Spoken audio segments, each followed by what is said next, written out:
নমস্কার সকলকে, আমার চ্যানেলে তোমাদের সকলকে অনেক অনেক স্বাগত জানাই। যাচ্ছি একটু বাজারে, আসলে কিছু কেনাকাটা করার আছে, আমি চলে যাব তো ওই জন্য আর কি। আর আমাদের তালডাংরা বাজারে এত লাইট দিয়েছে তোমরা দেখতে পাচ্ছ, আসলে হনুমান জয়ন্তী তো ওই জন্য খুব লাইট দিয়েছে। আর আমাদের তালডাংরাতে খুব বড় করে হনুমান পুজো হয়। আর তারপর প্রথমেই চলে এসেছি আমি একটু জুতোর দোকানে, আসলে কিটো নেবো ভাবছিলাম প্রথমে, কিন্তু খুব একটা পছন্দ হলো না। তারপর ওই গোলাপি কালারের জুতোটা নিলাম। দেন আমি এসেছি গ্রোসারির দোকানে, ওখানে বেশ কিছু খাবার দাবার নিলাম, ওই চানাচুর টানাচুর নিয়ে নিলাম।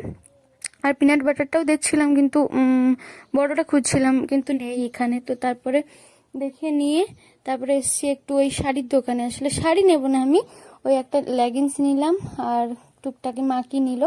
আর খাওয়া দাওয়ার দোকানে তো আসতেই হবে, আসলে বাজার বেরোলে খাবো না এটা তো হতেই পারে না। তো খেয়ে দিয়ে তারপরে বাড়ির থেকে গেলাম, আর জিনিসগুলো তোমাদের সাথে এসে শেয়ার করলাম। তো আজকের ভিডিওটা কেমন লাগলো অবশ্যই কমেন্টে জানাবে। দেখা হবে নেক্সট ভিডিওতে, বাই।